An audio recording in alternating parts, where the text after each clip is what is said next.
Hello दोस्तों, good evening. मैं प्रशांत त्रिपाठी आज आपके सामने बहुत ही एक अमेजिंग टॉपिक लेकर के आया हूं जिसका नाम है इडियम एंड फ्रेजेस। आपने इडियम फ्रेजेस का एक वीडियो देख लिया होगा, आई थिंक आपको समझ में आया होगा। उसमें जो मैंने नेमोनिक्स टाइप ट्रिक का प्रयोग किया था आप समझ पा रहे होंगे और आपको याद भी हो रहा होगा। तो मेरे channel made easy to learn को लाइक करिए, शेयर करिए, सब्सक्राइब करिए। ठीक है, तो आइए देखते हैं आज का जो मेरा इडियम्स एंड फ्रेजेस का टॉपिक है उसमें क्या क्या है। हमने पहले देखा है कि अ मैन, पहला लिखा हुआ है idioms a man of letters.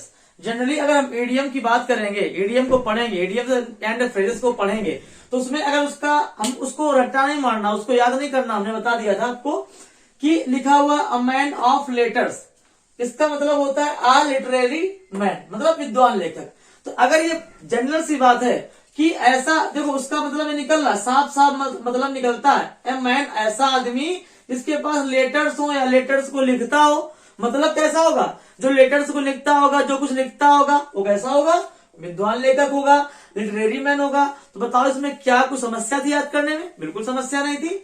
A man of letters, ऐसा व्यक्ति जो लेटर्स उसके पास हो, लेटर्स को रखता हो, तो क्या हो जाएगा? ऐसा व्यक्ति विद्वान ही होगा जो लेटर को रखेगा। तो याद करना बहुत आसान है। ऐसा व्यक्ति क्या कहलाएगा? आ लिटरेरी मैन कहलाएगा, मतलब कि विद्वान लेखक कहलाएगा।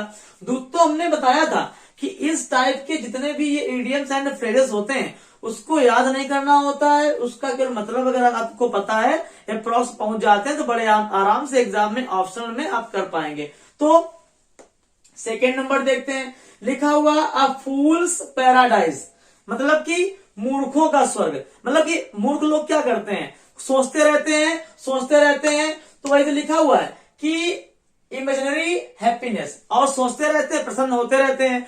तो अगर कोई व्यक्ति है जो होशियार होगा, जो अच्छा होगा, वो सोचेगा नहीं बल्कि उस पर कार्य करेगा, है ना। तो जो सोच रहा है उसके लिए क्या हो जाएगा? ये फूल्स पैराडाइज कहा जाएगा। और उसको काल्पनिक आनंद ले रहा है। उसका जो मूर्खों का स्वर्ग है वो कैसा होता है? वो अपने आप में सोचते रहते हैं, मतलब कि इमेजिनरी हैप्पीनेस को बनाए रखते हैं, काम नहीं करते, उसको बोलते हैं फूल्स पैराडाइज। आपको समझ में आ रहा होगा।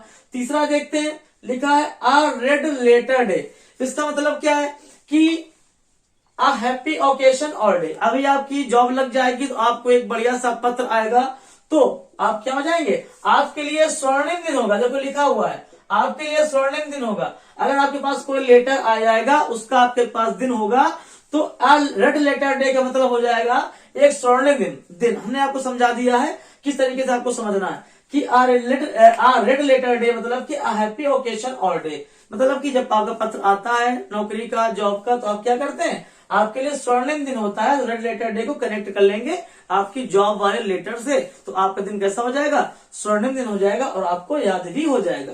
फिर चौथा आता है a hard nut to crack. ठीक है इसका मतलब होता है डिफिकल्ट वर्क टू डू, मतलब कि कठिन कार्य। लिखा हुआ है कठिन कार्य, तो देखेंगे ये लिखा हुआ हार्ड नट, यहाँ पे क्या है? ये नट क्या है?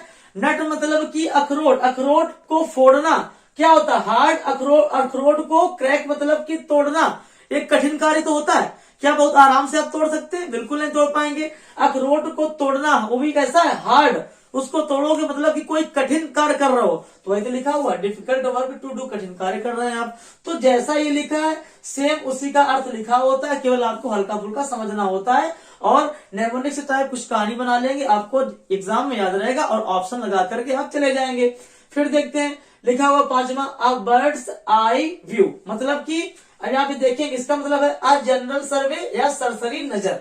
तो यहाँ पर देख पा रहे होंगे, यहाँ पे लिखा हुआ बर्ड्स आई व्यू, मतलब कि बर्ड्स माने चिड़िया, जानते हो, आई माने उसकी आंख। चिड़िया की जो आंख का व्यू होता है आपने देखा होगा, जो चिड़िया जब बैठी होती है तो उसकी नजर चारों तरफ रहती है, मतलब कि उसकी नजर सरसरी होती है। तो वही तो लिखा हुआ है सरसरी नजर, हमने कुछ और तो लिखने दिया है।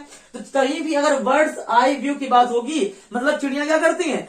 हर तरफ देखा करती हैं, और कहीं से भी अगर दाना आता तो एक तरफ भागना चालू कर देती है। तो मतलब उनकी नजर कैसी होती है? सरसरी होती। आपने दैनिक जीवन में देखा भी होगा। ठीक है, फिर छठा है अ बेड ऑफ रोजेस। इसका मतलब होता है फूलों की सेज, मतलब कि an easy and comfortable situation का अगर आप आराम से मतलब कि फूलों के बिस्तर पे, बेड ऑफ रोजेस मतलब कि आज फूलों के बिस्तर पे अगर आप बैठे हुए हैं, गुलाब के बिस्तर पे आप बैठे हुए हैं, मतलब कि आपका जीवन आरामदायक है ना।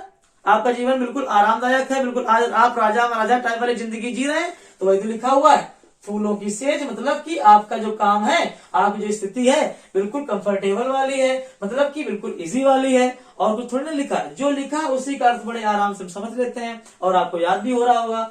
फिर 7 नंबर है एट हिज फिंगर्स एंड। कितना आसान है, इसका मतलब है हर समय याद रहने वाली चीज है, मतलब कि रेडी इन माइंड। आपने देखा होगा बहुत से लोग, अभी तो लोग कैलकुलेटर का प्रयोग करते हैं, लेकिन पहले क्या करते थे, एट हिज फिंगर, तो फिंगर्स पे ही सारी कैलकुलेशन को इंड कर देते थे। वही तो लिखा हुआ एट हिज, मतलब कहां पर, अपनी फिंगर पर। क्या इंड करना, अपनी फिंगर पर सारी कैलकुलेशन को इंड कर देना, मतलब कि अपने आप के माइंड को रेडी कर लेना। बिल्कुल, मतलब कि हर समय आपको याद रहना, मतलब उंगलियों पे याद रहता है किसी को, मतलब कि हर समय याद रहता है। चाहे आप ऐसा बना लीजिए, उंगलियों पे याद रखना, मतलब कि हर समय दिमाग की बातें उंगलियों से ही कर लेना। ठीक है, कोई कैलकुलेटर की आवश्यकता न पड़ना, कोई फोन की आवश्यकता न पड़ना, वही होता है हर समय याद रखना। फिर हमारा आता है एट अ स्टोन्स थ्रो। इसका मतलब होता है वेरी क्लोज या वेरी नियर या पास की बात होती है। अगर आप लिखा है at a stone's throw, stone को फेंकना है। अगर आप स्टोन को फेंकेंगे तो क्या 100 मीटर फेंक पाएंगे, 50 मीटर फेंक पाएंगे? आप 5 किलोमीटर तो स्टोन को फेंक नहीं देंगे। मतलब कि जितना आप स्टोन को फेंक रहे हैं, स्टोन को थ्रो कर रहे हैं, मतलब स्टोन कैसा होगा, वो पास में ही गिरेगा। मुश्किल से 20 मीटर, 30 मीटर, 50 मीटर, 100 मीटर। तो क्या होता है, 100 मीटर की दूरी क्या ज्यादा होती है, पास होती है।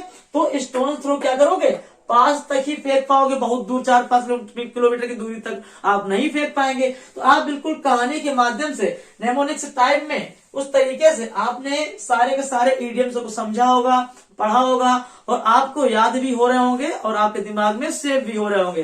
तो इसी प्रकार की वीडियो को देखने के लिए मेरे channel made easy to learn को लाइक करिए, शेयर करिए, सब्सक्राइब करिए। Thank you guys, thank you very much, thank you.